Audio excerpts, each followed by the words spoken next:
I grow up, I want to be an astronaut. When I get married, I'd like to have 2 children. My heart's desire is to see my daddy. I don't want to answer that. This is no ordinary outing at the zoo. It's a very special occasion. We've brought these children together for the very first time. They're like any other children, except that they come from startlingly different backgrounds. We brought these children together because we wanted a glimpse of England in the year 2000. The shop steward and the executive of the year 2000 are now 7 years old.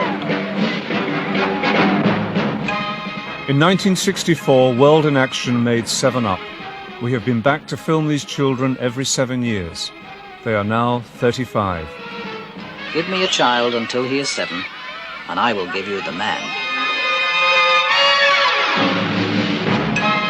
Is it important to fight? Yes.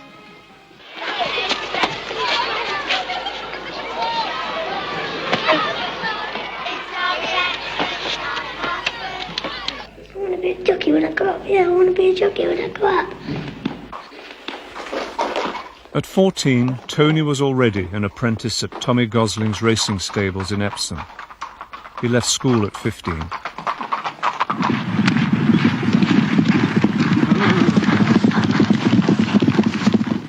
This is a photo finish when I rode at Newbury.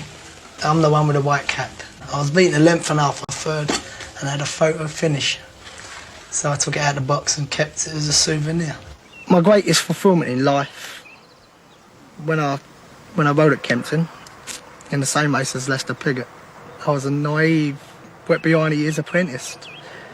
All my years, from 7, all my ambition is fulfilled in one moment. And I eventually finished last, tailed off obviously, but it didn't make any difference to me. Just to be part of it, be with the man himself.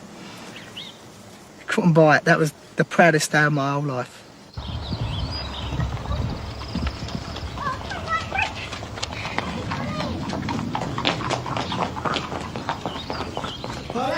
Tony's now 35. At weekends, he takes his girls to a stables, where the family keeps a couple of ponies. Hold on to him. Come here, hold that brush. Hold that brush. What's it mean to you when you see the girls on a horse? There are times you look back and you look at them and you see yourself in them all the time. Come here. First, didn't I? When I was a kid, right, no one ever showed me how to ride an horse. I had to sort of go out and do it myself. No, don't try, just walk him. I want you to walk round. Hold them reins nice and properly.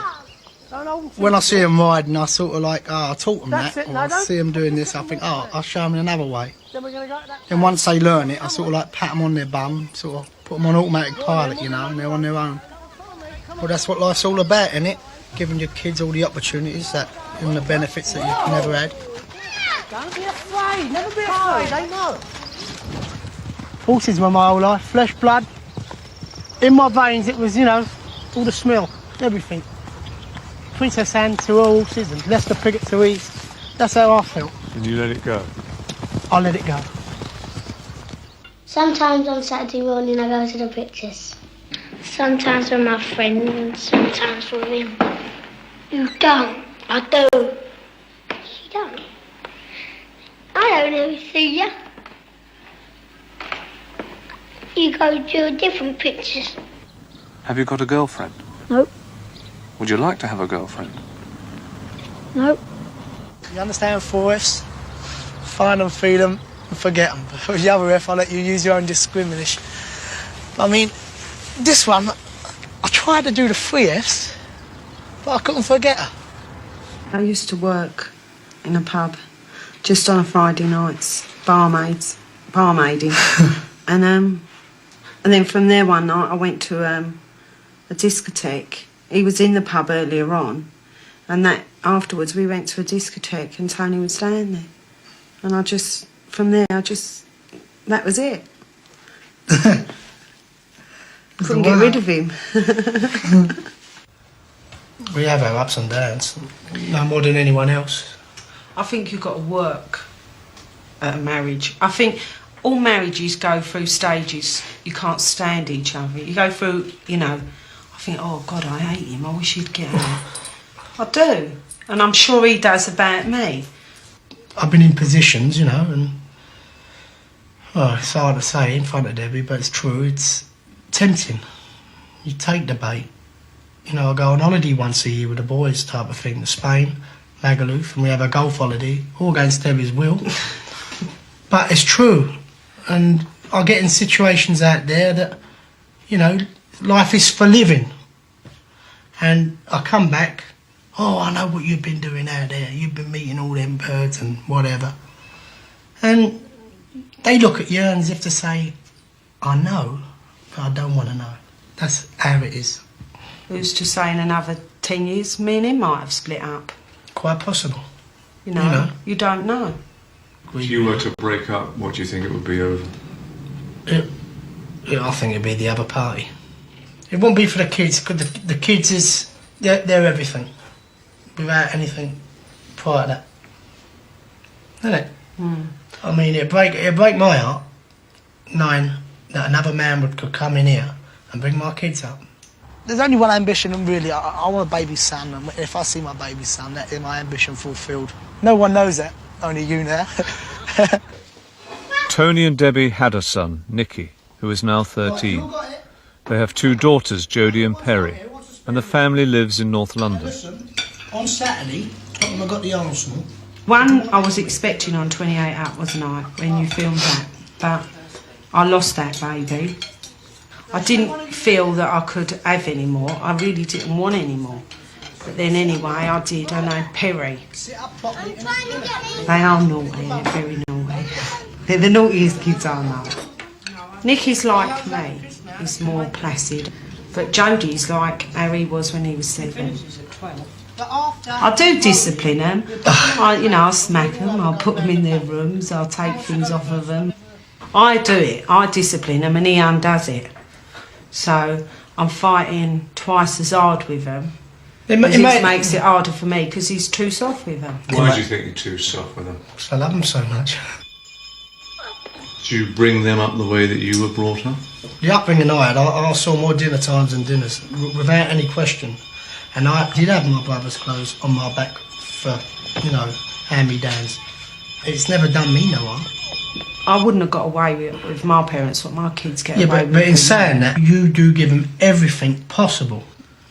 All these designer clothes type of thing, the naff gear and Roebuck trainers.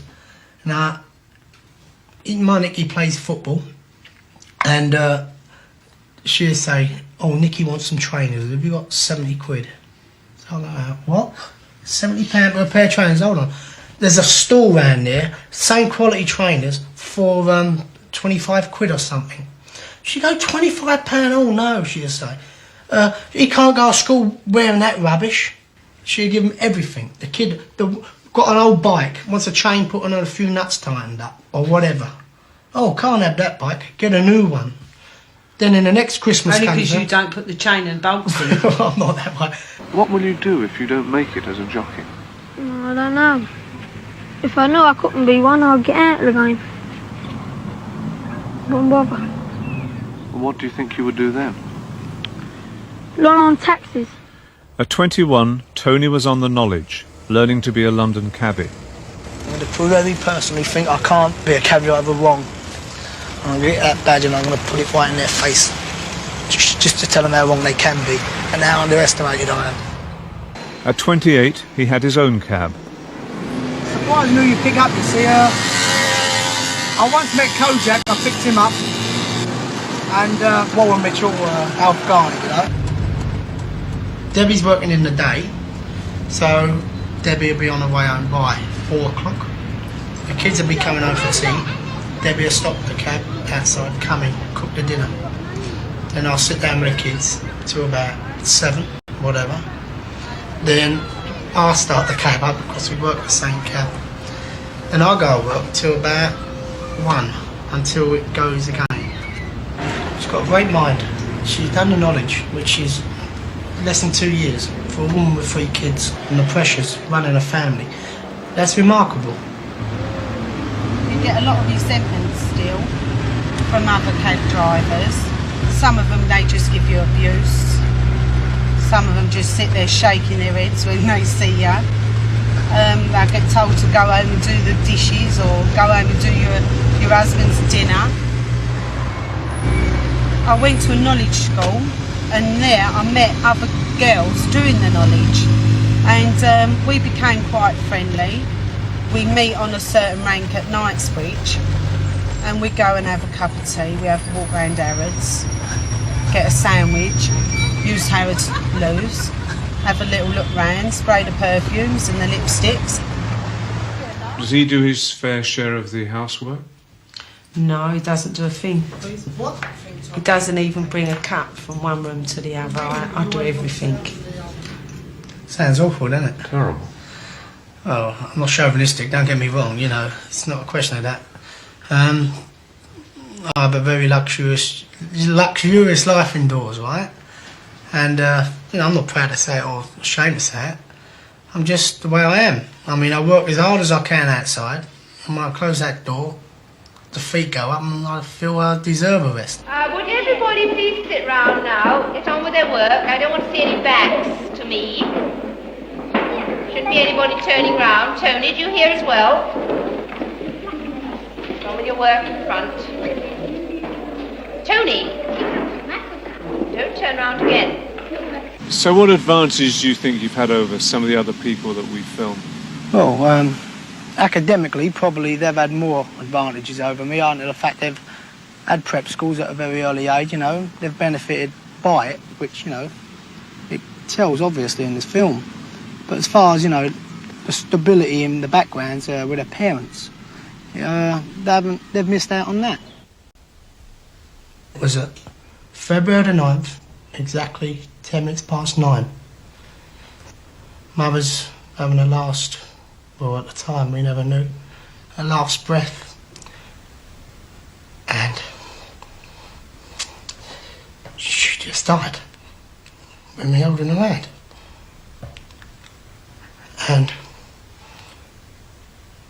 it was the worst moment of my life. With respect to Deb, she was, and still is, the best girl in the world. And, I'm sorry, but EastEnders, they're all close to their mums and, you know, like everyone else, wherever you come from, but my mum and I've made it clear from when we done 21. I just loved her. That's right. That's the right thing, isn't it? I'd never met anyone like his mum in my life. I doubt I ever will. She was a lovely lady. She was a friend to me. She wasn't a mother-in-law. And we used to go everywhere together, me and his mum. I know the young man from the time of his life afterwards. He died there and then, but he walked around until September this year. When you buried him, what did you put in his coffin? I put 3 cards and I put crown and anchor dice. I want a betting slip and a pen because that was my dad's whole life. I'm at the graveside, I'm talking to her, you know, all little things now. I've got all images running through my mind saying like, Tony, go downstairs, get me 5 weights, you know, 1 and a penny. And I used to go in the shop. She used to throw the cotton in an air curler over the landing, and I used to tie the cigarettes on this bit of cotton, and she used to pull them up. And she'd go, so I'll see her in the end. Thanks, Tone, see you after school. Be good. And that's the way it was. And all little things like that. Mother having a drink in the pub, singing. Don't care, monkeys used to say. Don't care about nothing.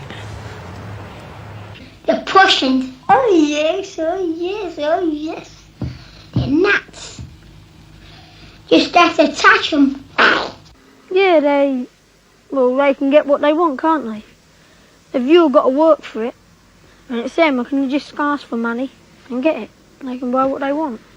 I'm not a politician, so let them worry about what's coming for the next day. All I understand is dogs' prices, girls, knowledge, road, streets, squares, and mum and dad and love. That's all I understand, that's all I want to understand. How long are you going to be a cab driver? Is this what you want to do for the rest of your life? Well, at the moment, I'm very happy in driving a cab, but and I always considered owning our own pub. So obviously, I think within 2 or 3 years, once I get financially straightened out, I'm going to have a go at being a publican. We did eventually get a pub about 18 months after, wasn't it? Yeah.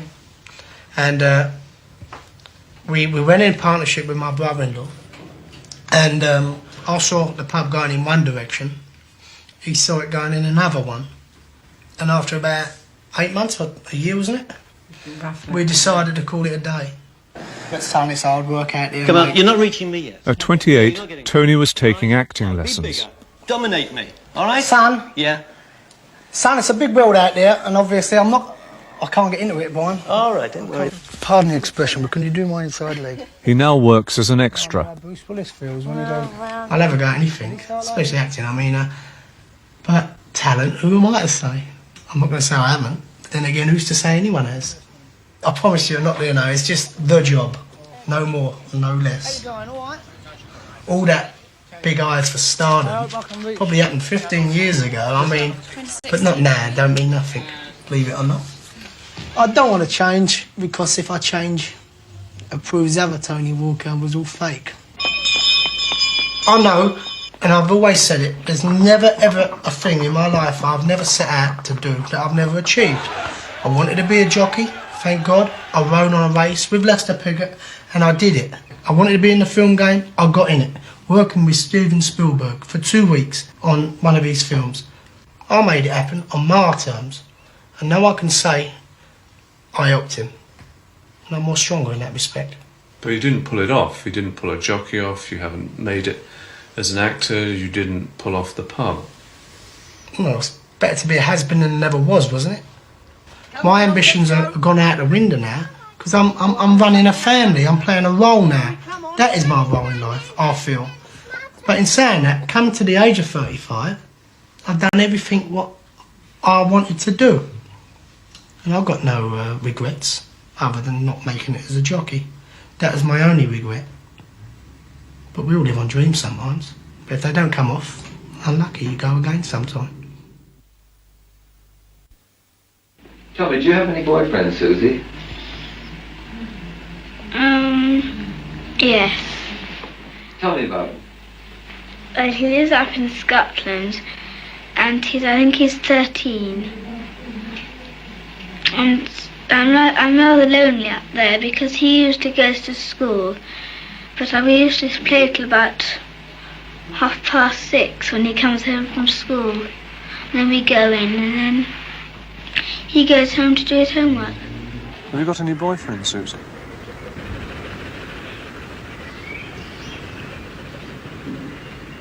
What is your attitude towards marriage for yourself? Well, I don't know. I mean, I haven't given it a lot of thought, because I'm very, very cynical about it. But then, you know, you get a certain amount of faith restored in it. But I mean, I got friends and their parents are happily married, and so it does put faith back into you. But me, myself, I'm very cynical about it. When I last saw you at 21, you were nervous, you were chain-smoking, you were uptight, and now you seem happy. What's happened to you over these last 7 years? I suppose Rupert. I'll give you some credit. I'm now chain-smoking. I think, you know, you can't just walk through a marriage and think it's, you know, once you get married, it's all going to be roses and everything forever. You know, you have, well, everybody has their rows, but we've never yet had a row that we haven't managed to sort out. And I reckon, really, we've got a pretty good marriage. When I get married, I'd like to have 2 children. I'm not very children-minded at the moment. I don't know if I ever will be. What do you think about them? Oh, I don't like babies. What was the biggest shocks to you when you suddenly were confronted with a small baby that you had to be responsible for? Panic set in, I think, that I wasn't going to be able to cope. Is it everything you wanted? For the moment, yes. I mean, I don't think I'll have any more for the reason that I will get pleasure out of these two, but I can't see me going on and on and on. Mummy? Yeah? No, I want to. Very little has changed. My life probably is very much the same as it was then. I've had another baby, we've moved house, and that's about all. Thomas is at a prep school now as a day boy, which he enjoys. Oliver's at school, and Laura's just started this week. Is discipline important? Yes. It must be. I wouldn't want to bring up 3 unruly, rude children. I'd hate people to look at my children and think, oh, you know, they don't want to have them for the day because they're so badly behaved and rude. But then, you know, some days you can spend your whole day just shouting at them because they're behaving so badly. Do you like having a nanny to look after them, or do you want to look after them? I want a nanny to look after me. That's the bit of the bed, isn't it? We didn't have a third child because we desperately wanted to have a daughter. I mean, you know, there's no point doing that, but it was lovely when she was a girl. Because I feel the boys will go off with Rupert fishing and stuff, and I should be left on my own, so it'd be nice to have a girl around the place. Oliver's a very volatile child. It's him and I that have the problems. Right from the minute he was born, he screamed day and night, and he's never got any better. He's got learning difficulties. Dyslexia may come into it, we don't know yet. I think he would benefit from being at a school where he can cope better. As a teenager, Susie spent her holidays on her father's estate in Scotland. What sort of things do you do? Ride, swim, play tennis, ping pong. I might play croquet. Something like that. What about the social life? What's that? Garden pasture? Yeah. It's quite fun. I came to London when I left school after Paris. And at the moment I could never live in the country. I'm happy down here. I mean, the country's nice for 4 days to go for long, healthy walks, but I mean, I could never live up there now. This is a wonderful atmosphere to bring up children. Do you think in some way it might be too secluded and safe for them? It could be. That's something that slightly frightens me, that it is. It's a very costed life they have here, and they've got to hit the world at some point. I just hope that I can help them cope with it. It is the most carefree time of your life. I'm not saying for all children. Well, I mean, obviously any child going through their parents splitting up age 14 or at a very vulnerable age, and it does cut you up, but you know, you get over it. It's not, I mean, there's no point in them staying together for me, because it was worse. I mean, the rise and it's worse. If 2 people can't live together, there's no point in making yourself. I hope by Rupert and I giving them a close family unit that they'll keep their heads and won't feel that they're slightly lost like I did. Where I wasted time was in my late teens, and I think at that stage I didn't care. I just let those years go, really. I drifted. And it's too late now to look back. When I leave the school, I'm down for Heathfield and Southaven Manor. And then maybe I may want to go to a university, but I don't know which one yet. I like to do maybe short-hand typing or something like that. I left school when I was 16, went to Paris, went to Secretarial College and got a job. What made you decide to leave school and go to Paris? I just wasn't interested in school and just wanted to get away. I was a partner in quite a big law firm, and I resigned from that and set up my own company. I tend to specialise in refurbishing old buildings and converting them into offices. Well, if Rupert's still got his property company in this present economic climate, I'd like to get more involved with that. It was a very difficult time when Rupert was deciding to leave. He's got a lot of responsibilities with all of us, and it's not easy just starting off on your own. Do you ever worry that the roof might fall in and you'll be out of this and whatever? Yes, I mean, it crosses my mind, and this last year it's quite, it's crossed my mind quite hard that we might, we could lose this if things don't pick up. When she was 28, Susie's father had just died. It's very hard to describe to somebody how you just take the loss. It is terribly hard, and even now I still can't believe my father's not here. It's still sinking in, I think. The death of one of your close family is probably something you don't ever get over, and it's a different kind of problem than anything else. Tell me about your mum. She was diagnosed before Christmas as having lung cancer. But she's strong, she's tough, and hopefully she'll pull her way out of it. She's just had a horrendous operation. She's still in hospital now, in a lot of pain. You see someone in pain like that, it's, especially someone that you love and care for, it's very hard.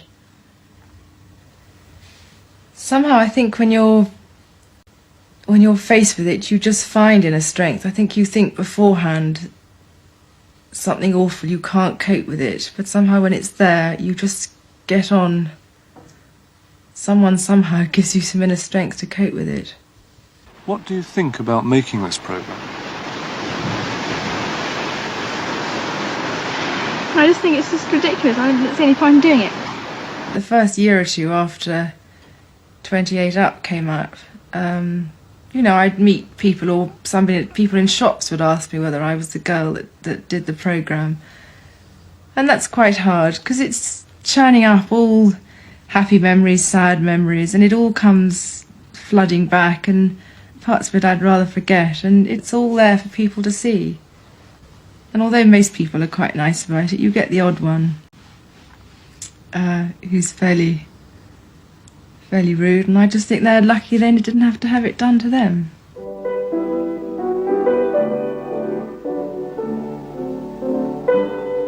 I've had a very privileged life compared to some people. I've never really had to struggle to make my way, but I don't think I've taken for granted what I've had either. This may sound very arrogant, but you can't, if I let it worry me, I'd worry myself to death. I can't change what I was born into. Well, I'll go into Africa and try and teach people who are not civilised to be more or less good. No, I don't want to be a missionary because I just can't talk about it to people. I'm interested in it myself, but I wouldn't be very good at it at all.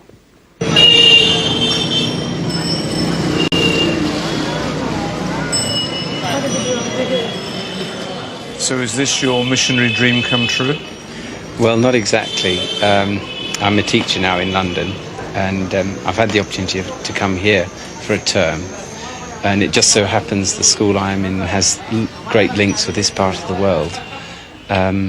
I've come here to find out about the background of many of the boys that I teach back in London. At 35, Bruce is working in Sylhet, a town in the northeast corner of Bangladesh. Well, I'm earning my keep by teaching maths and helping the teachers here, helping them design courses of study, and I'm also teaching them English. They've all got quite good English, but practicing and improving their English. And then I've also got the chance to learn a bit of Bangla, which is very difficult, not doing very well at. Bangladesh, Bangladesh, Bangladesh, Bangladesh, Bangladesh, Bangladesh, mango, mango, arm. Verstehen, verstehst, versteht, verstamos, verstehtes, verstand. Yeah, speak up. At 7, Bruce was at a pre-preparatory boarding school. At 14, St Paul's School in London. They don't sort of enforce being upper class and things like that at St Paul's. They suggest that you don't have long hair, and they do get it cut they teach you to be reasonably well-mannered, but not to sniff on the poorer people. At 21, he was in his last year at Oxford, reading maths. Last coefficient, and by Eisenstein, you can show that this is irreducible. Then you do a transformation on this polynomial x equal to t plus 2. Good, that's a nice way of doing it, particularly using Eisenstein down here. His test is very powerful. Yes. I won't carry on with mathematics. I don't think I'll be a teacher. Chris, will be? Yes, sir. At 28, he was teaching immigrant children in East London. And to here, 25. But so if you think it costs you 25, then you're not going to... It's so different from your own education where you're teaching now. Why? General education is better for society, I think. Public schools are divisive. That's with no statement about my education. My education was academically excellent, and I was very grateful for it. Do you understand the game? I think there is a class society, and I think public schools may help its continuance. At 35, in Sylhet, he is teaching the older students. What does that become? I see education as a key to it all. You know, I mean, I think once your population becomes educated, it can think for itself a lot more and create wealth and create opportunities. It's good, okay? Because you've got to get an x squared, okay? Now, when we come to the village, we're definitely going to go swimming. What do you like about Sylhet? I think so, yeah. Well, I think mainly the people and their hospitality. A couple of weeks ago, I went on a visit to a family with a teacher from this school. They lived in a one-room flat, but we were immediately invited in, and we sat round having food with them, and that's what hospitality means. If I was back in England and I turned up, say, to friends an hour before lunch with 3 people they'd never met, they'd say, well, let's go down the pub or something. I didn't agree with the Conservatives about what they were doing with the black people, you know, racial policy. Bruce, everybody has the capacity to be racist, wherever you are in the world. I think it's a natural human condition, though, to be afraid of something that's slightly different to you. I think that's the basis of it. I mean, I know academically it's defined as prejudice plus power. When you've got the power to do something about it, then you can turn it into something very damaging to the person who's receiving it. I think if you recognise that as an emotional condition, maybe you can use your intellect to check yourself. Has a country like this got any future? I think it needs an awful lot of help. The amount of general poverty, I think, is growing. You know, you see so many children working. I mean, it used to be a rich area 200 years ago and more. People would call it the pearl of the Bay of Bengal. You know, people wondered at it. And it's not that now, and that's not unconnected with the British rule here. Basically, we don't care that many countries are incredibly poor. We simply don't care. I mean, we do raise money for charity and so on, which is excellent, but it's just simply not good enough at the end of the day. Well, my girlfriend is in Africa, and I don't think I'll have another chance of seeing her again. You got any girlfriend? No, not yet. I'm sure it will come, but not yet. I mean, I do think a lot of people think too much about it. What happened when you burnt your fingers?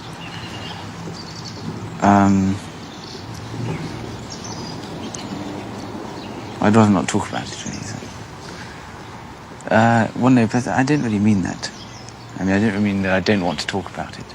Just I need quite a long time to think about it, really. I think I would very much like to become involved in a family, my own family for a start.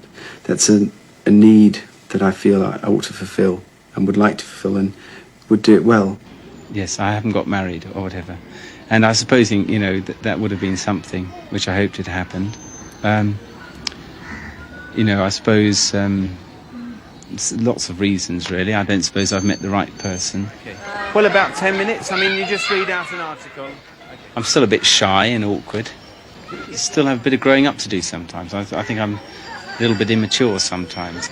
I can have quite sort of teenage-like crushes on people. And I can see myself sort of falling into it. know exactly what's happening, but sort of unable to do anything about it. I've had affairs. Sometimes they've ended quite naturally with goodwill on both sides. Maybe I just haven't met the right person.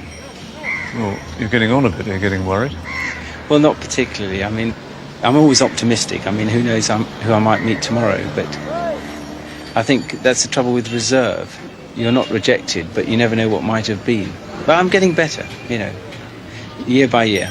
I think we all grow up. What are the qualities in a woman that you look for? Well, somebody I get on with, I suppose. Not particularly not particularly attractive or whatever. I don't want this to turn into a sort of a dating agency video. My heart's desire is to see my daddy, who's 6,000 miles away. We died about 3 years ago. I mean, he was 72. I mean, we did drift apart because he was in Rhodesia, Zimbabwe, as it now is. He did come back to England and retire, and I did used to go up to Yorkshire and see him, not as often as I should have done. I mean, I'm sure he had a fond feeling for me, and I'd like to have returned that in some way. Did you miss him? Well, I'd like to have been able to miss him, and I'd like to have got closer to be able to miss him. You know, I regret that chance of not getting closer at that time. You always need people to care for you, because if you disappoint yourself by acting badly in a particular way, you tend most to hurt the people who love you. And you know, where would we be without having people to love you? At 28, Bruce was living in a council flat in East London. He's now in primitive lodgings in the middle of Sylhet. Is money important to you? Well, not really. I mean, I have enough to live on. I don't know whether teachers deserve more money. My gripes have never been about money. They've always been about conditions of work. I find it horrible that people care so much about money. There are many more finer things in life than that. You know, people who bought the shares and the privatisation issues just to make quick money. I just thought, well, what are you about in life? Is that it? You know, I didn't want any part of that.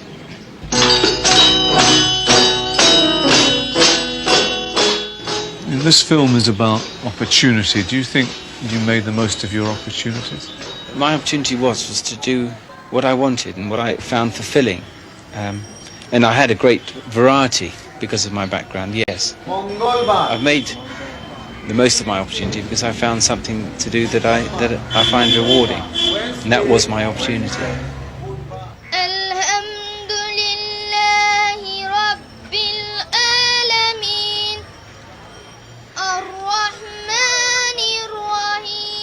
I see education as being very important, you know, which is why I'm distressed by something which I see in Bangladesh, you know, the young kids working so hard.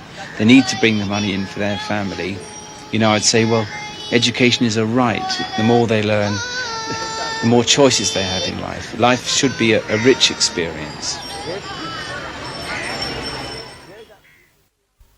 If we did all love Jeffrey and we all want to marry him, Yes. I think I know the one that he likes best, and that's her. Plenty of boyfriends, but not one. Yeah, not one in particular. You're friends with plenty of boys, you know. We had a teacher at school that his favourite ploy was, all you girls want to do is walk out, get married, have babies and push a pram down the street with a fag hanging outside your mouth. Women are expanding into so many different areas now that it must be getting easier. And I mean, I could still be working now and have a family if I wanted to. The number of people in my situation, not single parents as such, but divorced single parents, is unbelievable. And the people of my mum's generation, it's still rare, very rare. I mean, for my mum to have contemplated leaving my dad with 5, I mean, I don't even know what she would have done. That's right. Yeah, because she never dreamed of working until the youngest one went to school. So I couldn't imagine where she would have gone or what she would have done. We haven't got that problem. If a relationship is not working, then it's acceptable in society to bail out. Well, I know he is her and he loves her. I don't. I love him. I don't think I'd get married too early.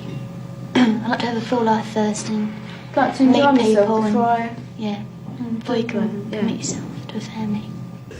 Sue was 24 when she married Billy. They had 2 children, William and Catherine. I think that to get married young, there must be things that you miss. You must miss that crucial stage of being yourself, because the minute you get married, you're no longer a single being, you're a partnership, and that should be the idea behind it. Go on then, you go first. What was that one? Turn it over and put it back in the same place. Just after we made the last one, I had Catherine, and then she was about a year, and marriage started to sort of dissolve around us, really. And we decided to go our separate ways. I've never sat down and thought, well, what was it? Was it this? Was it that? I just knew it wasn't working. And the discussion really was the best way of splitting up, rather than, you know, why are we splitting up? It was a really strange...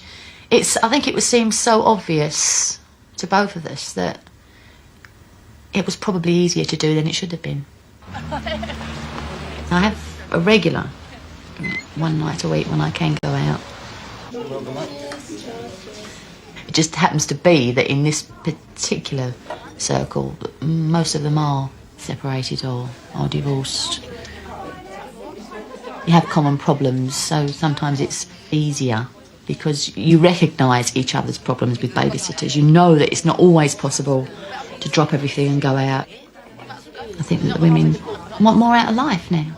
That is basically why they won't put up with a less than happy marriage. Are you ready for a long-term relationship? I don't think you're ever ready for a long-term relationship. Either it happens to you or it doesn't, really. I mean, I certainly wouldn't kick one in the teeth if it crept up on me. Yeah, I mean, why not? Did you meet enough men before you decided who to marry? I've been married a year and a couple of months. You do think, Christ, what have I done?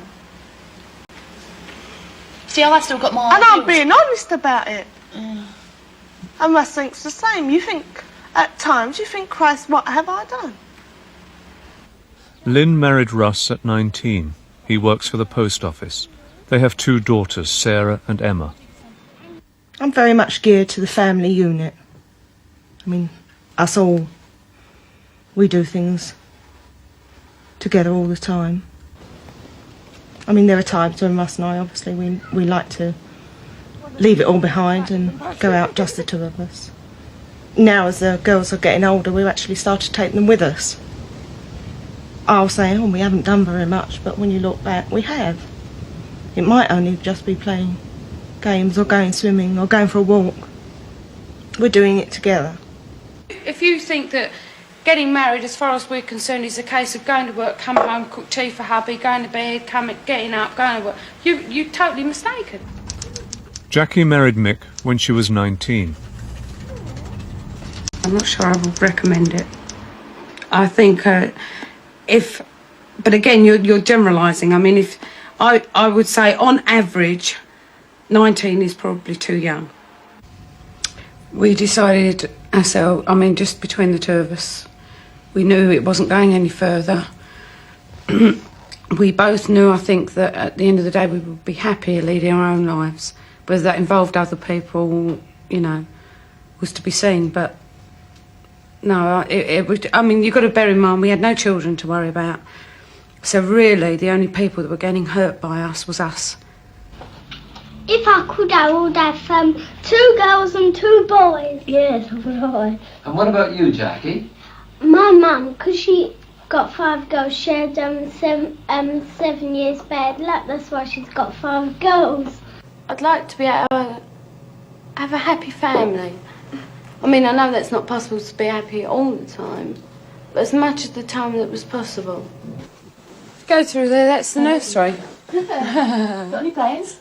Oh, do me a favour. At 21, Jackie had moved into a new house. By the time she was 28, she had decided not to have children. Basically, I would say because I'm far too selfish. I enjoy doing what I want, when I want, and how I want. And certainly at the moment, I can't see any way around that. It's not to say that that's a forever decision. Oh, and this one on. Here we go. Oh yeah. Had a brief but very sweet relationship, the result of which was Charlie. God, blimey, Charlie, you're supposed to clean your teeth, not eating the brush. It's the best thing that could have happened to me.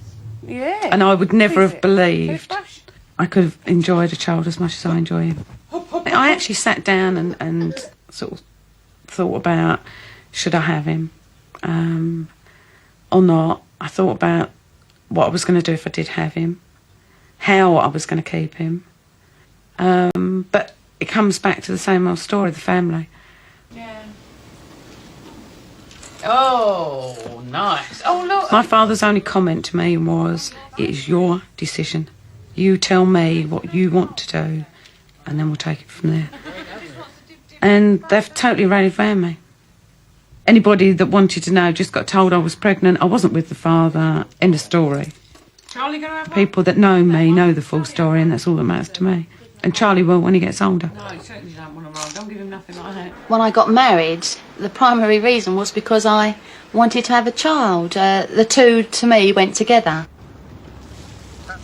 Why did you have a child out of a marriage that wasn't working?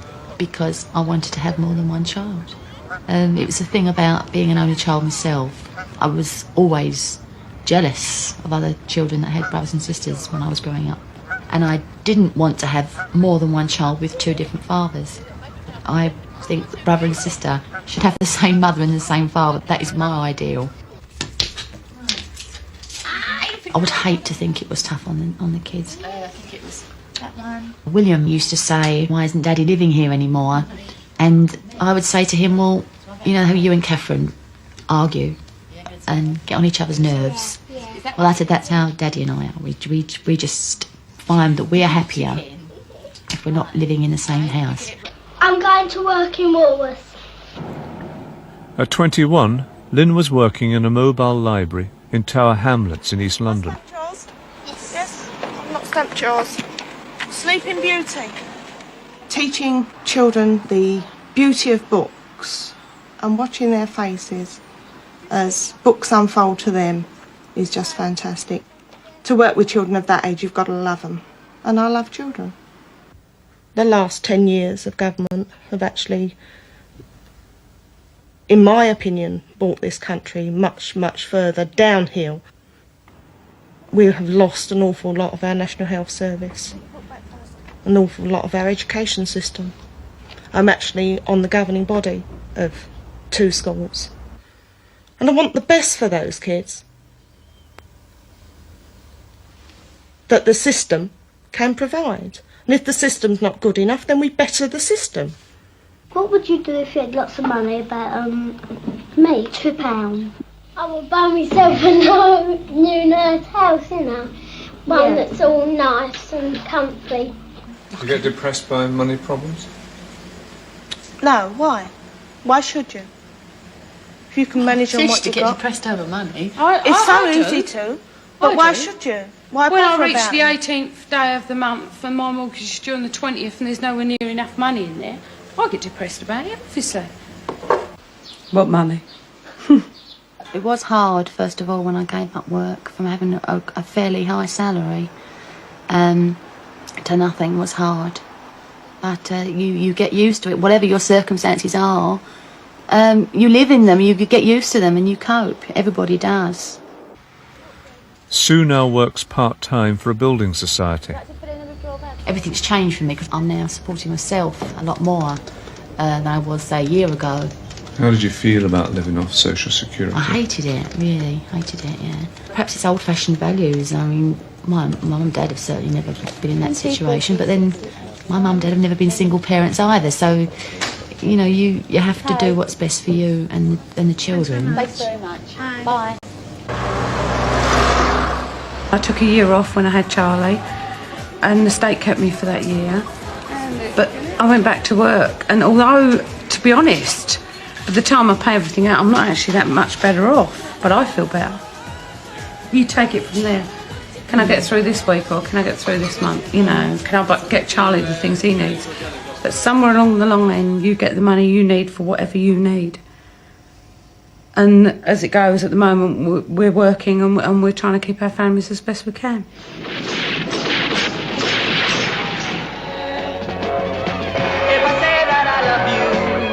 Why is it that you three haven't changed so much, do you think? Perhaps we've all had a stable background with stable relationships all the way through.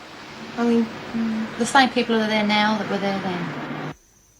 She initially went into hospital for an exploratory operation. They found out she had cancer. Although at that stage we didn't really know how bad it was. She was ill at the time.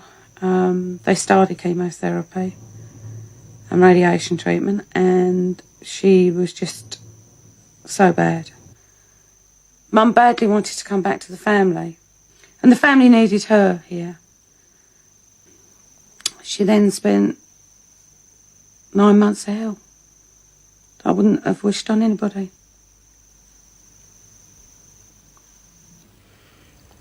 she sat down on the settee and she died. Just like that. And we were up in Norfolk with my in-laws at the time.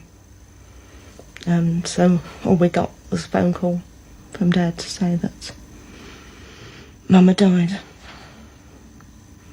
And how did you deal with it? I'm still dealing with it now.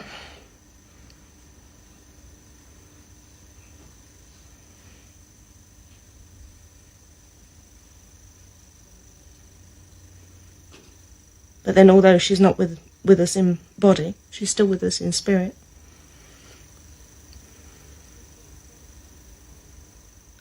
She was a great friend to me as well as Mum. Probably the best friend I'll ever have. And as you see, it still makes me very emotional now. It's only 2 years. For some it probably seems, oh, it's a long time. It's not very long. The part is that you don't help them, they'll sort of die soon, wouldn't they? Some people are just born into rich families and they're lucky. I don't see why they should have the luck when people have worked all their lives and haven't got half as much as what they have. It just don't seem fair. But we only had a limited choice anyway. I mean, truth be told, I mean, we didn't have the choice of private education because they couldn't have afforded it anyway. So we just went to the school that we wanted to go to and we made the best of it when we were there. That is something that perhaps when it comes to our children, we would say to them, why not go further? All I'm interested in, probably the same as the other two, is what is good for me, what is good for my son, and that's it.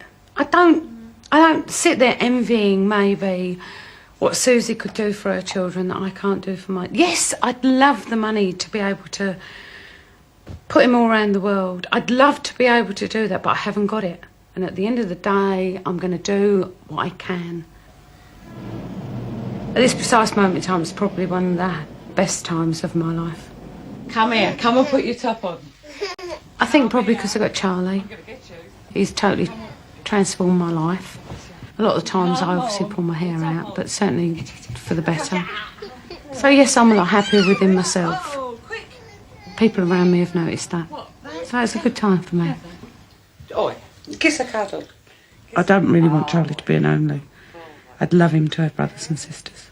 But not necessarily loads of them, just, you know, one would do, actually. I think Charlie would like that as well. I think Charlie would love it. A year ago, Lynn started having blackouts. She took medical advice. They stuck all these tubes up inside me and discovered that I got these veins up here that shouldn't be there. In your brain? Mm-hmm. And what can they do about it? Not a lot at the moment. They're investigating other treatments, but the surgeon said that he doesn't want to operate at the moment because the risk, it's too near the optic nerve and there's an 80% chance of hitting the optic nerve. So is it frightening to know you have this condition? It was for about a week, but it got itself into its own place within my system, where it's sort of amongst my rungs of priorities. And I overcame the fear of it. Now it doesn't worry me at all. We've all got little secret dreams. I mean, I loved drama at school. I loved to sing, along with millions of others. So I would like to have carried that further. I mean, it was discussed at one stage, you know, going to drama school and pursuing it, but I really, at the time, didn't have the bottle.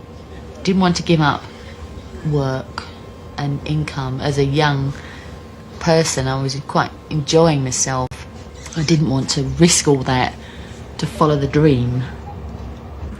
The boat's there. So are these good times too? Not particularly, no. I've got 2 lovely children now. But it's like another crossroads for me now. I don't know which way I'm going to go, what's going to happen.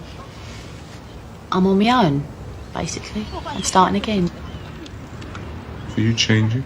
I'm just growing up. I don't think you ever stop growing up. The circumstances are changing, so I'm just adapting. When I grow up, I'd like to find out all about the moon and all that. At 7, Nick, a farmer's son, was at a one-room village school in the Yorkshire Dales.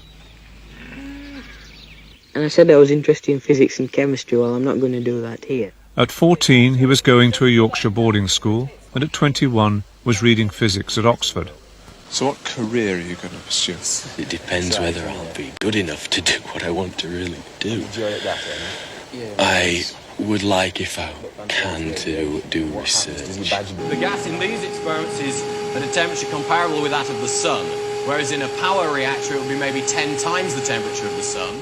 At 28, he had moved to America and was doing nuclear research at the University of Wisconsin. So how's it going, Rich?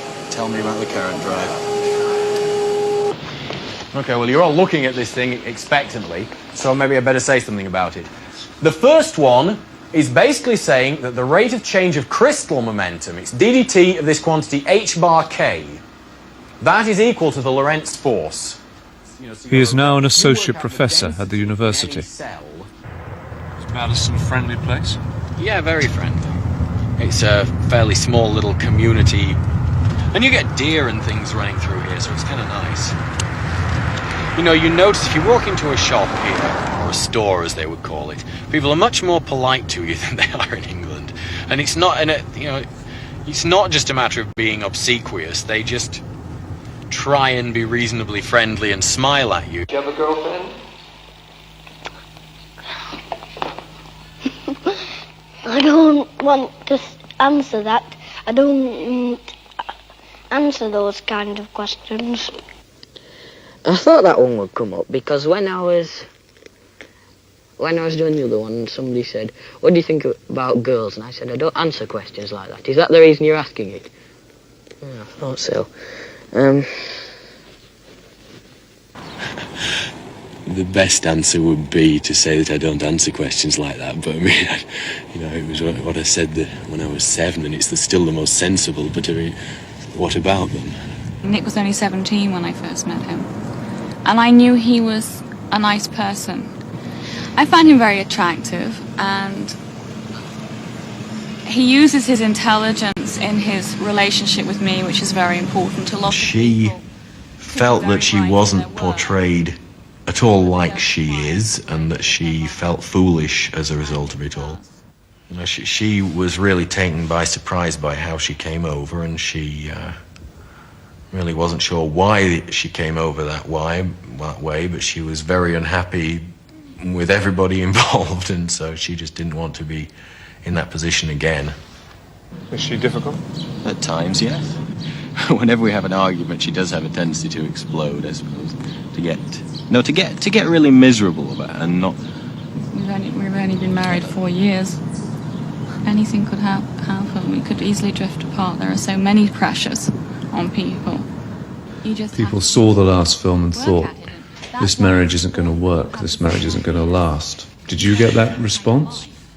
Well, it's actually such a mystery to me what they thought they were talking about. I really just don't relate to it at all. I just don't know why they said that. I mean, the sorts of things that you were seeing, it was us trying to be very honest about it. And that may have been the place in 28 where we probably were working hardest about really describing what things were like, instead of, I was just saying, I sometimes just am very dull and neutral and don't show too much of myself. Well, in that, I think we were just trying to be really upfront and say, this is what it's like, and we're working very hard at it, and hopefully it'll work out. If that sounds to somebody like it's in jeopardy, well, that's their problem. The big issue for us at the moment is how are we going to manage to have kids and run 2 careers? No, but in those early formative years, would you be happy for your children to be brought up by Jackie and Jackie not be able to give them the full attention? Well, it's not. I mean, that's putting it in a rather strange way. Yes, I mean, I want. Just me. This is an area I pay lip service to the idea of equal shares on this as well, and it remains to be seen whether I would actually live up to my intention. Yeah, there are several things I think to be said here. That I don't want to be the person left behind while Nick flies in and shares an adult life with his children at college and working. I want to be there too. Nick and Jackie now have a 1-year-old son, Adam. On the subject of Adam, I enjoy doing this for the most part, but I don't want the sins of the father to be visited on the son in this case, so we've sort of decided that we want to keep him out of this to some extent, or, well, to some extent, essentially altogether. When I grow up, I'd like to find out all about the moon and all that. Where did you get all this brain power? All this brain power? I don't know. This is one that we were quite proud of. Glow discharges between a couple of metal plates where there's an ionized gas in between, and so we had... I suppose I am very ambitious in terms of trying to get my research to go forward. I'm also trying to train students so that they can actually acquire some useful skills and can go out and just be really useful contributors themselves and push back the frontiers of what we're capable of doing. They'd like to come out for a holiday in the country when I'd like to have a holiday in the town.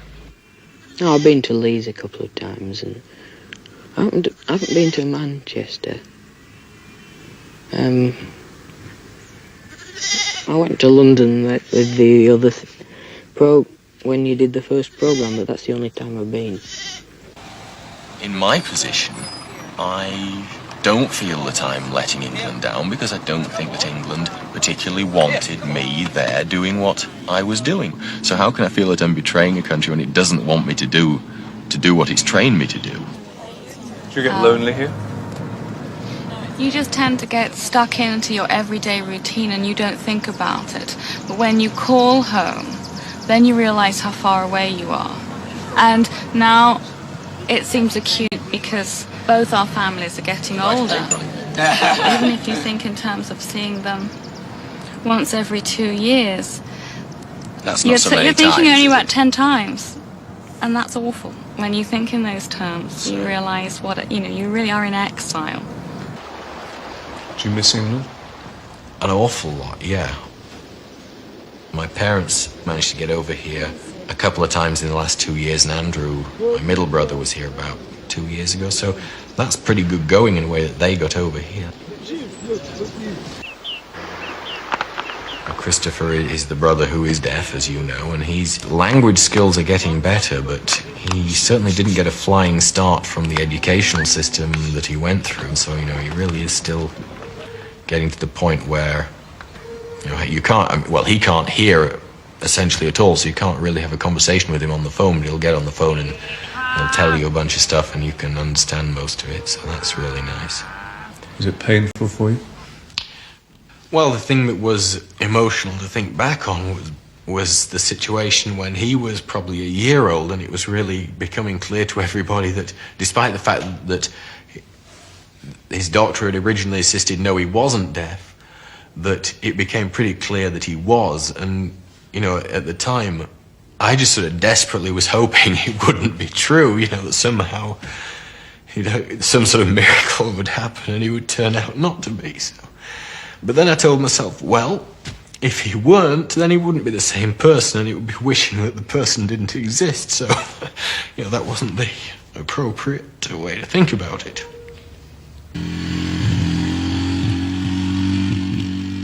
Do you think you can build a life here? Well, one is trying to, but it is very difficult being in a place where you're a long way away from all your background and you don't have any sort of support network. It really does mean you have to fend for yourself. You keep thinking you're really being called on to show pioneer spirit every now and again, it seems. I don't have this urge that you sometimes hear people saying of, I want my child to have all the things I didn't. I don't look back and think I was deprived. There were things that I had in a certain sense as a child, which were not material things that I had, but situations I was in and experiences that most children wouldn't have. Growing up on a farm and actually working on the farm and being in the situation of being told, clean out that calf shed, really has sort of made me very determined to get things done and not give up halfway through something. It develops a sort of a streak of stubbornness that can be useful. Now, the trouble with me is that I tend to take the streak of stubbornness too far, and I have to try and mellow out a bit. Have we travelled a long way since that 7-year-old in his big muddy boots? I suppose an awful long way, yes. I'm sure there's a lot of the same personality that was in there is still here. Still easily embarrassed and confused. I think that you can see that the saying about give me the boy until he is 7, I'm quite prepared to accept that there's a lot in that. If you could look at me at 7 and see through the sort of superficial things and the silly things I was saying, or if you could see to what made the child tick, there was probably an awful lot in there that's here now, yeah. I read the Financial Times. I read the Observer and the Times. What do you like about it? Well, I usually look at the headlines and then read about them. About it. What's the point of the programme? Is the point of the programme is to reach a comparison? I don't think it is. Because we're not necessarily typical examples. And I think that's what people seeing the programme might think. Yes. Falsely. They tend to typecast us. So everything we say, they'll think, oh, that's a typical result of the public school system. Yes. Certainly true that more people know they have more options or imagine they have. I think in practical terms, the difference in numerical number of options isn't that great. But the mere knowledge creates an option in itself. Yes. So I think we do have more options. And it is undesirable, but it's very difficult to correct. I don't think it is undesirable at all. I think what's undesirable is people who have had options don't make advantage of them, take best advantage of them. When I leave the school, I'm going to College Court. And then I will be going to Westminster boarding school if I pass the exam. And then we think I'm going to Cambridge and Trinity Hall. John went to Westminster School and read law at Christ Church, Oxford. I do believe parents have a right to educate their children as they think fit.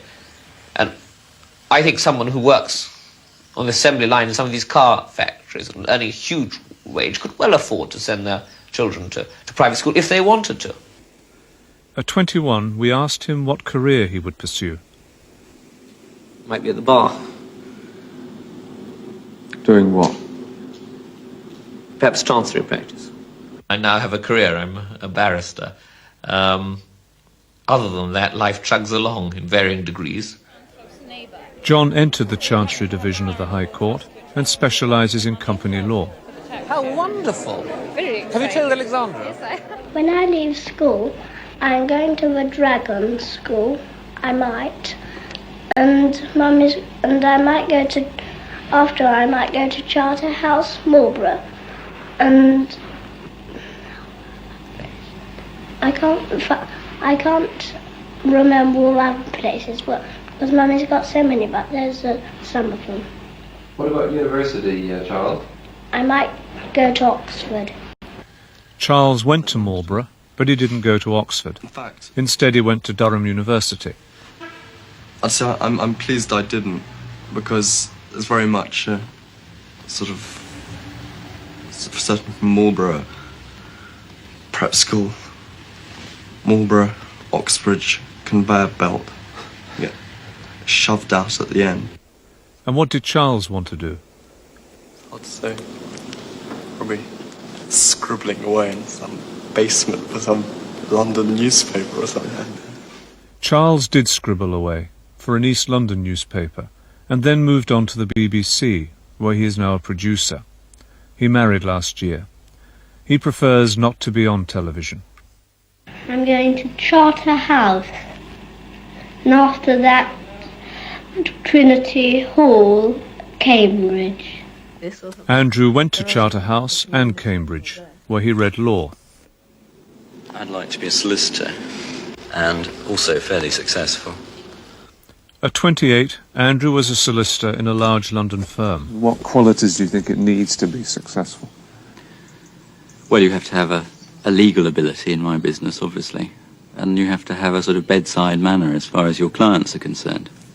Because there's no good being brilliant if you can't communicate with your clients. At 35, he had become a partner in the same company. Well, I work in the corporate department of a large firm of solicitors in the city. That is, dealing with things like mergers and acquisitions, joint ventures, general corporate advice, putting deals together for clients. What do you think about girlfriends at your age? Tell me what you think. I've got one, but I don't think much of her. I don't think I financially come from the same background.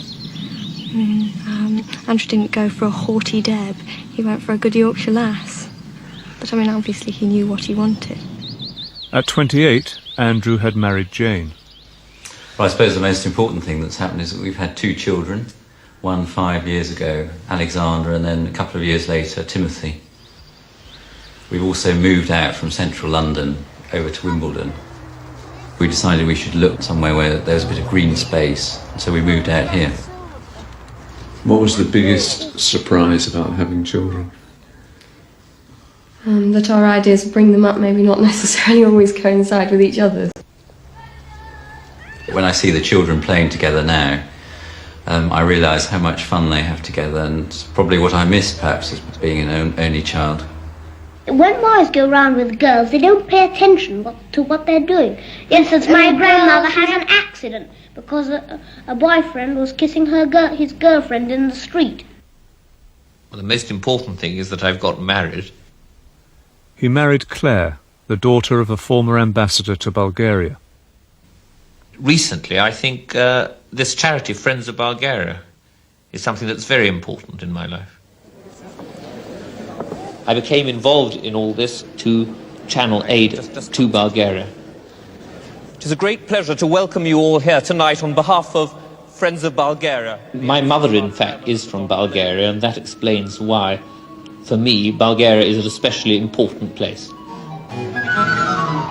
We decided for our inaugural event that it would be a good idea to have a concert. And as I'm a barrister, I'd hoped I'd be able to get access to one of the halls of the Inns of Courts because they are very magnificent buildings. It is coincidental that we met, but it's obvious that the Balkan connection was a strong mutual interest. I think it's not a bad idea to pay for schools, because if we didn't, schools would be so nasty and crowded. Yes. So do I think so. Yes. And the people in the schools wouldn't, and the man in charge of the school would get very angry because he wouldn't be able to pay all the masters if he didn't get any money. At 7, the boys are singing Waltzing Matilda in Latin at their exclusive private school in London. And education is very important. And you can never be sure of leaving your children any worldly goods, but at least you can be sure that once you've given them a good education, that's something that no one can take away. The important issue is drawing the distinction between allowing people to spend the money they earn, in other words, low taxes, and also putting enough money into the infrastructure, things like education, health service, transport system. And that's a very difficult balance to draw, and I'm not sure that we're doing the right thing at the moment. I think more should be being put into that. And I think perhaps people will be prepared to pay higher taxes to pay for that sort of thing. Yes, that mustn't be late there. Yes, I must say, all this talk about opportunities, it's something I did slightly object to in the programmes. We were shown at the age of 7 outlining sort of the academic sort of career that most of us did in fact pursue, you know. We didn't show the sleepless nights, the sort of poring over our books, the sort of, you know, all the sweat and toil that got us to university. It was presented as if it was just, you know, part of some indestructible birthright that we went to all these places, and I thought that was unfair. It didn't show us sort of having to do beastly jobs in the holidays. If I had a son, I would like to send him to Westminster, where I went. Where I suspect the public schools, or the major public schools, win over the state schools is in the quality of the staff that they attract. I mean, certainly at my school, the teachers were absolutely first-rate. But on the other hand, we had very little in the way of facilities and computers and language laboratories that are taken for granted in many state schools. And I think when people talk about more resources, they often mean more money being spent on these things, which in a sense are inessentials, and less money is being spent on what really matters, which is the quality of the teachers. The rich children always make fun of poor children, I think. The acquisition of sacks and sacks of money is not something that I set much importance by. I'm not money-minded, I would say, in that sense. On the other hand, it would be hypocritical to pretend that a lot of the things that I take for granted and my lifestyle is dependent on having a fair amount of money. But I can't say that the acquisition of more money is one of my main aims in life. We now have a house in the country which takes up a lot of our time and energies, and I seem to spend an awful lot of my time gardening furiously, trying to tame the wilderness that we inherited there. I'd have laughed if 10 years ago you'd have told me that I would spend most of my time digging herbaceous borders and things, but that's what I seem to do, and I enjoy it. One good thing about having quite a large house in the country now is that I've taken up playing the piano, because I always had a piano in London, but with work I never had time to practice, and now we've got room to house a piano in the country, and I find I am now practicing quite a lot and beginning to get it back a bit. Certainly, I can never tell the difference between you playing and the CD playing when I'm out of the room. Yeah, very good. Very good. Well, she's very diplomatic. No, it's true. Does money concern you a lot? No, I think as long as one has enough to be comfortable, that's really what one should aim for. We took the children's scheme for the first time last year, at least Alexander, and he really enjoyed it. Is the family unit the most important thing in your lives? More than your own ambition, or? I'm not sure I have any ambition as such now. I mean, just to progress with my work and so on. I think ambition probably changes once you've got children. Your outlook on life is no longer the same as it was before, and you can still have ambitions in the fact that you want to be successful in your work. But the end result is that if you're successful in your work, then you can enjoy your success with your children. And hopefully with your wife as well. I think the more you've had out of the country, the more privileges you're born with, the greater your duty is. I still feel, as I did when I was 21, that it's important for people who have had advantages to try and put as much back and to help others less fortunate than themselves if they can. In England, as we all know, there's a perpetual debate about the National Health Service being starved of resources. But people who go on about the government butchering the National Health Service, I think should come over to Bulgaria to see what being kept short of necessary supplies and funds really does mean. What we're doing is going around delivering drugs, firstly, that we've managed to purchase with monies so far raised by our appeal, and also at the same time trying to find out what it is that they really need so we can be sure that we're getting the right things through to the right destinations. We've been told that in some places it's impossible to do even operations, albeit they have the operating theatres and they have excellent doctors, for want of simple anaesthetics. In other places, for instance, the children's home at Vidrare, they're even lacking such simple things as soap and detergent. These are things that we can supply in England very painlessly, and yet here they really make a lot of difference.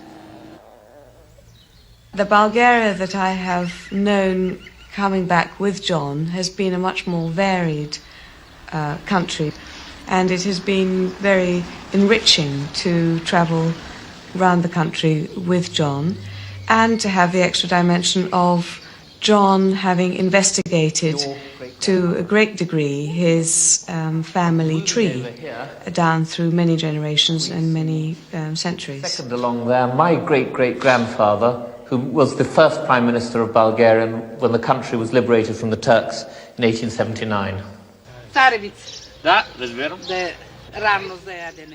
Well, I think everyone needs to have a feeling that they belong somewhere, and that there's a plot of land or somewhere where they hail from and their roots are. Within the last month, a new agricultural law has been passed returning land to its former proprietors. We think that some part, at any rate, of this property will come back to us. And I, for one, am very excited at that prospect. It belonged to my grandfather, his brother, and they farmed it in the whole estate in partnership with my great-grandfather. Looking at it with a professional eye, I've dealt with worse than this in Northamptonshire. I don't think there's anything that couldn't be sorted out given 6 months or so, and a couple of house guests to stay. Do you think you and Claire could live here? Ask me that in 7 years' time. I don't think much of the accents. Neither do I. What's been the effect of being in these films on you? I don't think there has been any effect, really. From time to time I meet someone who I've never met before who says, I think I've seen you somewhere before, haven't I? And I say, well, perhaps. I try not to talk about it. It's Sean McInerney. You got 3 minuses in a day. He's a pest. And I must say, I mainly laugh when I see myself at 7. Obviously, I said some shocking but extremely funny things in retrospect. It has to be said that I bitterly regret that the headmaster of the school where I was when I was 7 pushed me forward for this series, because every 7 years a little pill of poison is injected into... I know. Well, it's the truth. I dislike intensely being on television. I refused to do this programme last time round, and I'm only doing it this time because I see this as an opportunity to draw the attention of viewers in this country to the awful problems in Bulgaria, and in the hope that they may wish to do something to help the situation here. I don't like the big boys hitting us and a prefix sending us out for nothing. I know I prefer to be alone, really. I find it hard to express emotion most of the time. Although I'm getting on top of that, worn out, you know. I mean, just a simple thing to say to sort of Susan, you know, I love you, something like that. I mean, I can tell you about it, but I really haven't been able to say it freely to Sue, you know. What was it that you fell in love with? What is it about him? His helplessness, I suppose. It was the motherly instinct in me to pick him up and cuddle him, and he's also very good looking, I think, but he doesn't agree with me. And in the summer he's got this cute little bum in shorts. I mean, I can tell quite a few stories here, but the one that really irritates me the most is when we have an argument, he says, that's it, leave me. And I say, fine, all right, I will one day. But that's it. You know, after all these years of marriage, we've been married for, what, 13 years now or something, and he still says, you're leaving me. Well, one day I might just pack my bags and go, yes. At 7, Paul was at a children's home in London. Were you happy at the children's home in England? We didn't mind that really, because we didn't know what was going on, because we were a bit young. My mother and father they separated originally, I think. They eventually got divorced. I went to the boarding school for 1 year and then we immigrated to Australia. My father got remarried. And how did you get on with your stepmother? Pretty well, but like I said before, I mean, I'm not just not close, I'm not really close to my father either.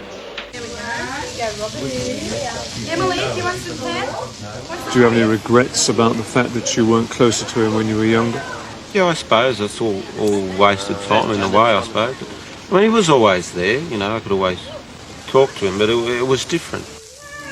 A lot of people that go out to Australia and live, English people, they grow up without family, you know, and then all of a sudden Paul's come here and he's got all this family that he sort of half knew existed. Now, the first one, the red brick one. So Paul brought Sue and his 2 children, Katie and Robert, to visit the family for the first time. Do you think about England much when you're in Australia? Only when the cricket's on.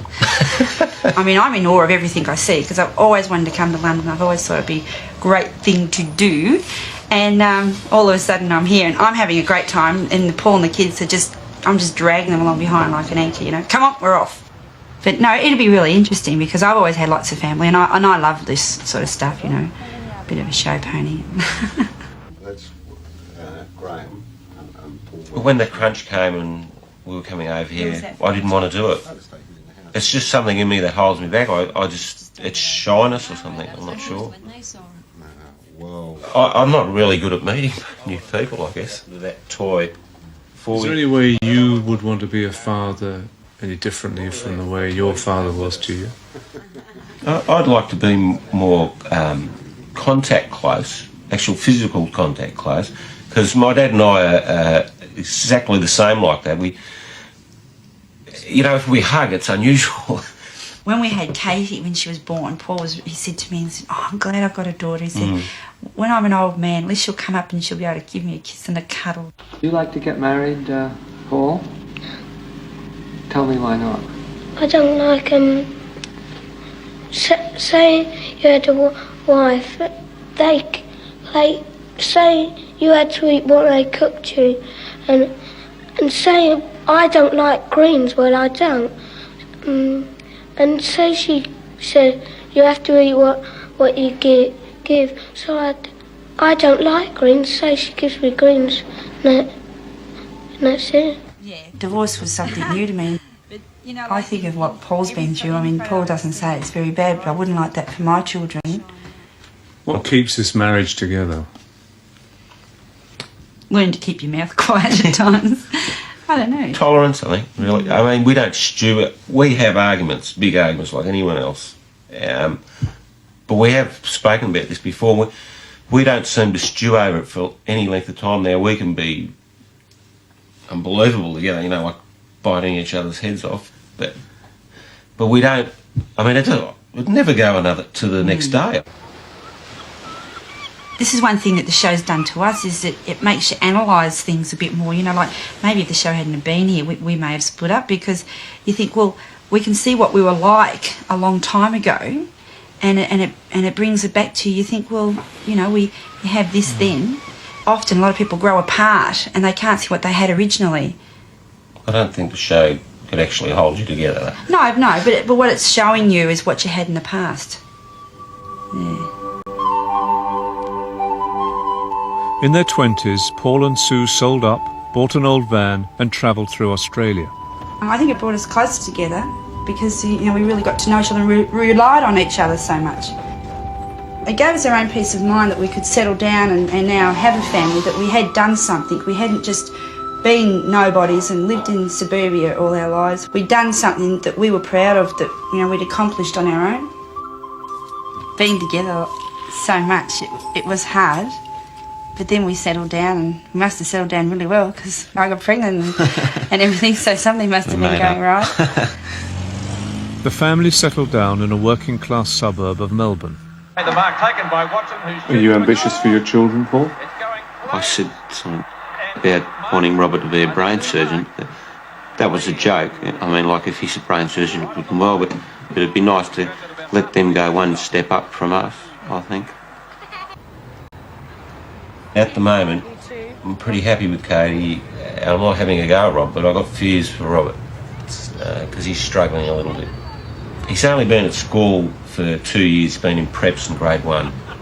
And he's had 3 teachers already that say they don't know how to motivate him. What does university mean? When the last show was on, I said to Robert, do you think you'll go to university? He goes, well, what's university? It just floored me. It just proves that high education isn't a major point to us. I mean, just getting him out of first grade was a major importance to us, and so university seems a long way off. And so we just take each year as it comes. I was going to be a policeman, but I thought how hard it would be to join in. I just haven't made up my mind yet. I was going to be a phys ed teacher, but one of the teachers told me that you had to get up into university. At 21, Paul was working as a junior partner for a firm of bricklayers in Melbourne. By 28, he had gone out on his own as a subcontractor, but it didn't work out. Since then, he's had a variety of jobs in the building trade. Well, I'm more of a tradesperson than a business person, really. I've never had any business training, and if I've got natural ability, I probably haven't used it. Where did the confidence go? I mean, did I lose it because of it, or did I never have it? I think the confidence was never there. I think it might run in the family somewhere, sort of thing. I think it's the lack of security that he felt when he was a child, perhaps. That's my theory alone. I mean, that's the old thing, isn't it? When one of your parents are taken away from you, you lack security. And the monitor's up in the washroom, sending us out when there's no talking. No, I wasn't talking. Katie now has this saying, oh, you know me, I'm hopeless. And it's just Paul, oh, you know me, I can't do this. And it's sort of like this defeatist attitude type of thing. But, I don't know, I just ignore it and just go along my merry way, I suppose. He has got better. I think as you get older, maturer, confidence does come to a point. I really went through a stage, it might seem stupid because it's only a bricklayer, like I failed. But something happened with that job, and I started to look at what we had and think, well, what do you want out of life? What's so bad about what we got?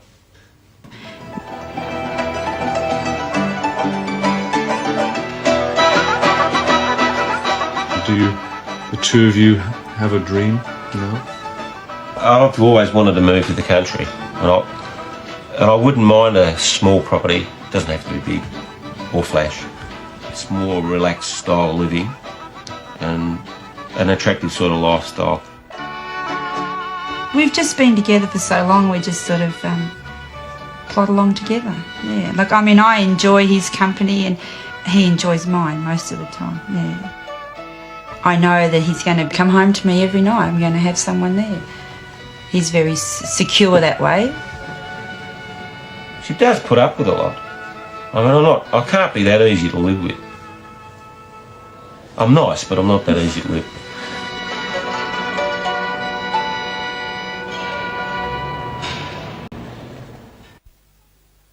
Well, we pretend we've got swords, and we make the noises of the swords fighting, and then when somebody stabs us, we go, ah! I think if you're healthy and have good friends, you can get on perfectly well.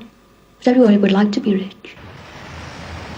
I came to London and I contacted an agency for squatters, and they were able to give me the address of somebody who was able to help people who were looking for accommodation in the London area.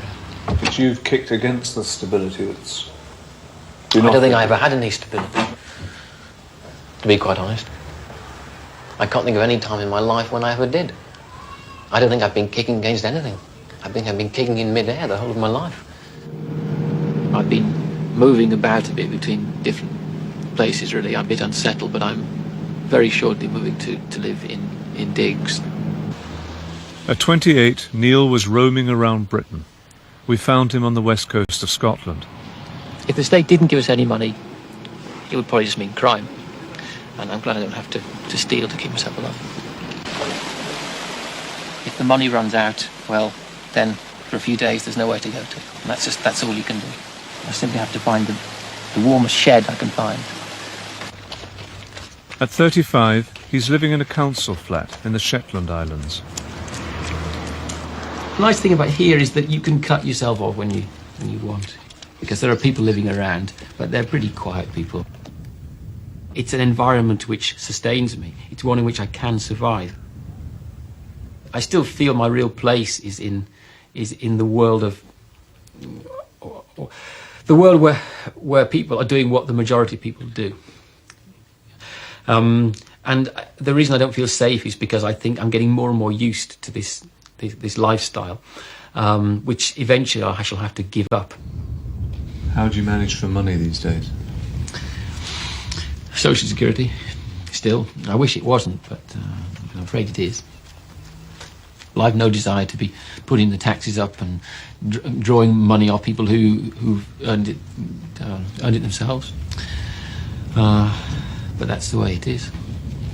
Well, I'm going to take people to the country and sometimes take them to the seaside, and I'll have a big loud speaker in the motor coach and tell them whereabouts we are and what we're going to do and what the name of the road is and all about that. Neil was brought up in a Liverpool suburb, went to a local comprehensive school and Aberdeen University. He dropped out after a term and at 21 was working on a building site in London. At 28, he was homeless. How do people regard you here? Well, I'm still known as an eccentric, as I have been since about the age of 16 or so. Do the days seem long for you? They can do.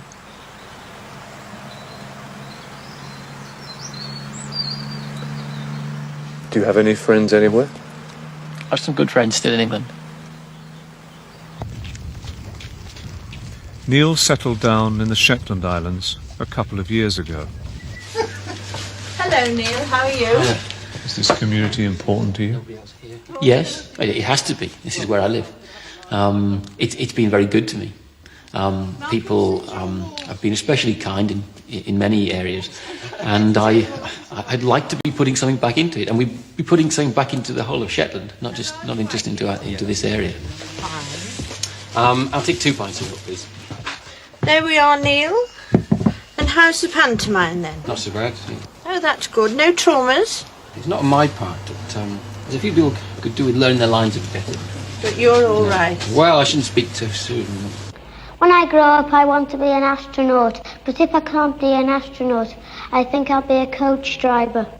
This is probably linked up with the fact now that I want to travel. I mean, my thoughts haven't really changed differently, so I definitely would like to be a coach driver now. I suppose yes, well, I would like to be somebody in a position of importance. I've always thought this. But I don't think I'm the right sort of person to carry the responsibility for whatever it is. I always thought, well, I'd love to be, possibly even love to be in politics or something like this. But I suppose that I'd probably find that just as tedious as all the other jobs I've done. So. All the things I always thought I could do. I could give lectures on erudite subjects that I'd read all about, or I could work in the theatre, perhaps lighting or directing a show. And is all that lost to you? Does seem to be, yes.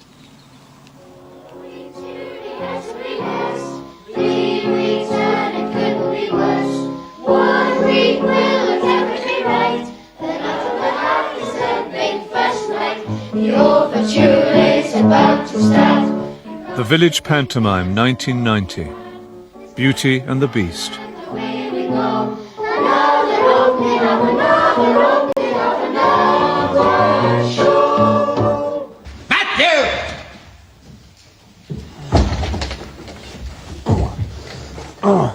Matthew!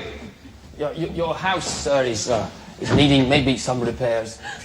I think the attendance at last year's pantomime on the Saturday night was the biggest crowd of West of Shetland folk I've ever seen in one place.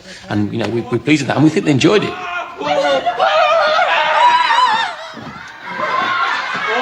we've had good receptions in other parts of Shetland as well. We did tour one play. I think we're moving into an age when there's going to be more stress on the community, when bigger policies are fairly set, are fairly predictable, and the emphasis is going to fall on local organisation. You directed it last year and you're not this year. Why is that?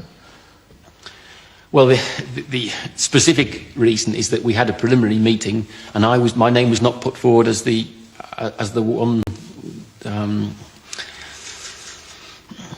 as the one they wanted. So why would that be?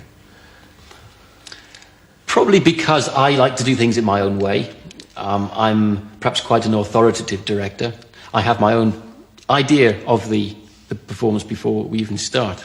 And I don't like people to deviate from that. And during the course of the production, of course, people come along with suggestions. No, I accept suggestions. I don't just go along without listening to people. But I know how I want the thing. And once I deviate once from that idea, the whole thing actually falls apart. It's not a work of art anymore. I'm not claiming that I've produced marvellous works of art, but I do know what I'm aiming for. Alas, poor master, still sleeping. Shall I awaken him? I think everybody wants to be somebody, and when you can't actually be anything in your ordinary life, if you feel there's a sphere in which you can excel, then it's great. I mean, I know how much pleasure people who take photographs get when their work is praised, and that's, perhaps it's much the same thing. You're just having a quick look at your plan here, as it stands. What I have done, I've taken lists of all the community halls in Shetland with their capacity. Neil is trying to organise a professional touring theatre company. If a hall only seats 60 people, it may not be worth putting on a show there. So, I mean, what was your response then to the fact that only 4 folk turned up at the... I was very disappointed. I was disappointed, but I think it proves the point that I've been trying to make, that you can't just expect people to turn up for a group from outside Shetland when they don't know what the thing's about. I've had an instinctive feeling that I was a writer since I was 16. I never really wanted to be anything else. I would actually pay to have something published, because I think that's important. I think I could find somebody who would recognise something. There must be something in what I've done. I don't think it's all useless. I probably am overvaluing it, but I know how much effort went into some of it, and on that strength alone, I just can't believe it's useless. With each successive play, I don't know who I'm trying to speak to and what I'm trying to say to them, whether they're listening. I just keep going because that's what I feel I should be doing. In the winter, if you lived in the country, well, it was just all wet and there wouldn't be anything for miles around. And if you get soaked if you tried to go out, and there's no shelter anywhere except in your own house. But in the town you can go out on wet, wintry days because you can always find somewhere to shelter because there's lots of places. I don't think I've been typical of the environment in which I lived. What my background has given me is a sense of just being part of a very impersonal society. You finish the week, you come home, you plug into the TV set for the weekend, and then you manage to get back to work on Monday. And it seems to me that this is just a slow path to total brainwashing. And if you have a brainwashed society, then you're heading towards doom. There's no question about that. Well, it weren't too bad last night, anyway. It was better than it's been for a while, I think. There was enormous reaction to you in the previous film. What did people see in you, do you think? It seemed that I was representing some kind of successful escapism, or somebody who'd managed to be totally himself, hadn't given in to pressure of society to conform. And people flooded me with letters, and people seemed to think I could solve their personal problems. And I was quite frightened because I knew I couldn't. But what really bothered me was people seemed to see something in me that I hadn't been aware of myself. All I was aware of was that I didn't have anywhere to go, I had nothing to do, I had no money. I felt let down by quite a lot of people. I didn't think my life was a success, but suddenly everybody seemed to think so. But the most nagging thing was that whatever, even if 1 million people had written to me, it wouldn't have made any difference to my own situation. When I get married, I don't want to have any children because they are always doing naughty things and making the whole house untidy. I always told myself that I would never have children. Why? Because children inherit something from their parents. And even if my wife were the most high-spirited and ordinary and normal of people, the child would still stand a very fair chance of being not totally full of happiness because of what he or she will have inherited from me. Have you given up on women? Well, how shall we say? All but, you know. I mean, there's always, every unmarried man and I suppose every unmarried woman hopes for somebody who will actually come along to change their life. But the practical reality is the chances of my finding somebody who would put up with me in my integrity are few. So, what would you look for in a woman?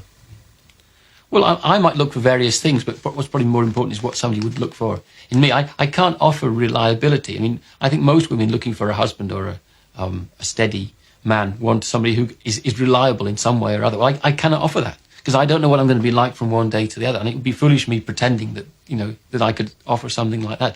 I can offer sincerity.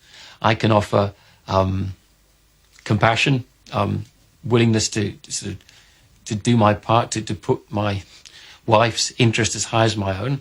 No doubt I'm sure these are important, but I cannot say, look, in 10 years' time, I'll still be bringing a wage in, especially if I don't start in that situation. Do you worry about your sanity? Other people sometimes worry about it. Like who?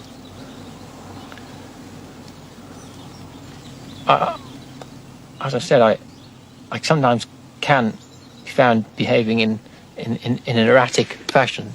I sometimes get very frustrated, very angry, for no apparent reason, for a reason which won't be apparent to other people around me.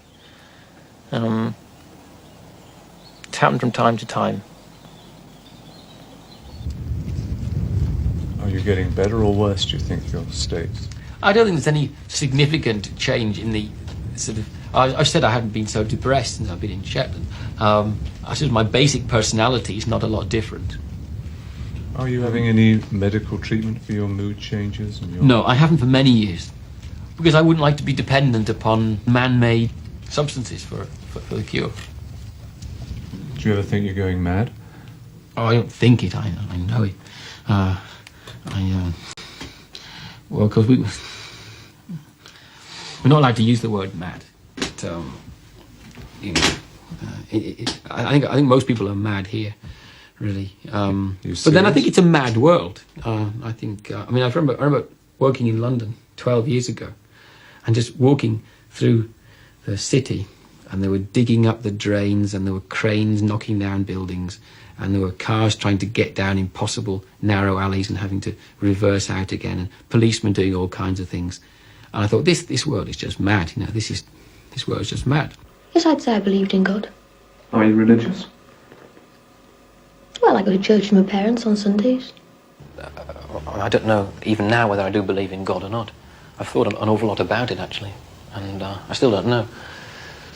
But still, this was absolutely certain. If one was to survive in the world, one had to believe in God. And how's he been treating you?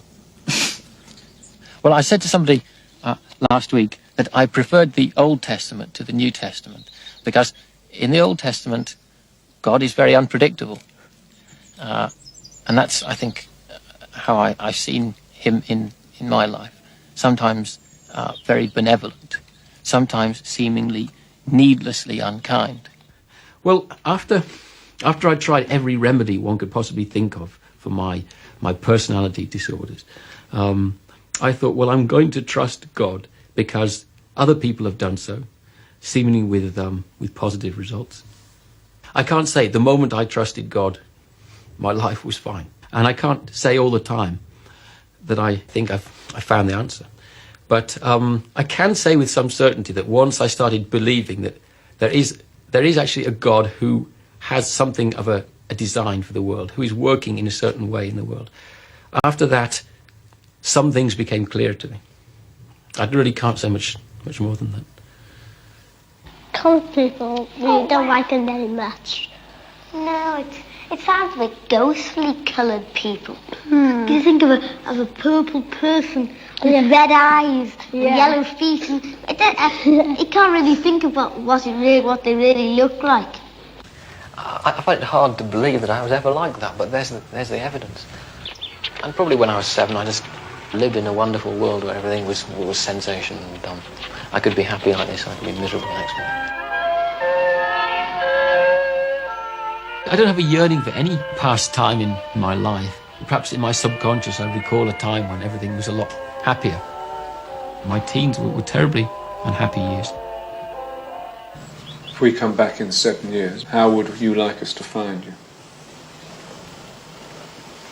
In a job from which I was getting satisfaction, married, probably with children, with a good salary,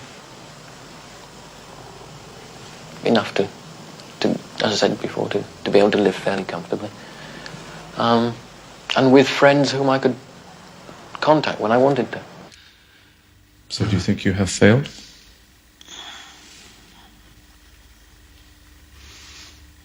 Can't really judge. Do you feel you failed yourself? Well, my life isn't over.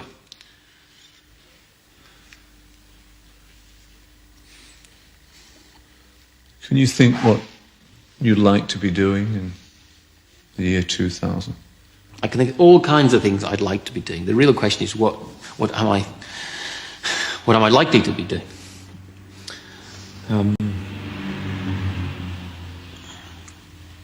What are you likely to be doing? And that's a horrible question.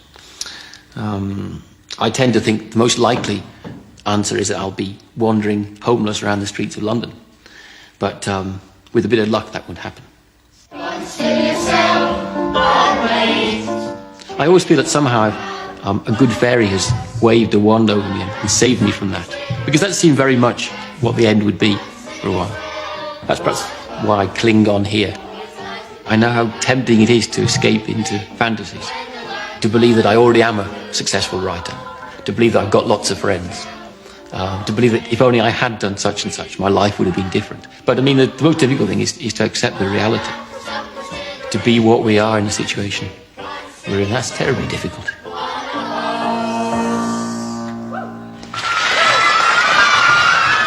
Who lost their trousers?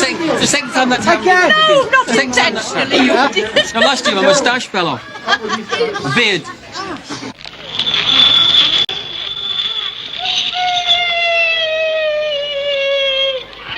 At the end of their very special day in London, after their trip to the zoo and the party, we took our children to an adventure playground, where they could do just what they liked. Those from the children's home set about building a house.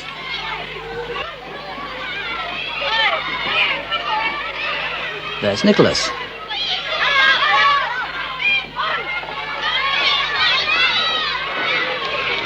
And Tony.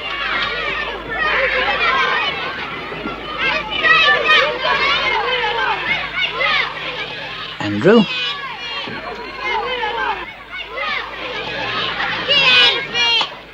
And Bruce.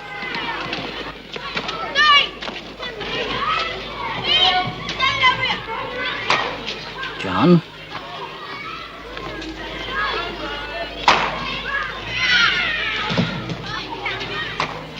Susie.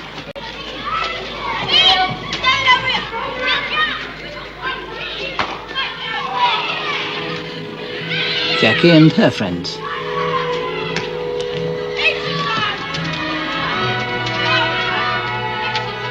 Give me a child until he is 7, and I will give you the man.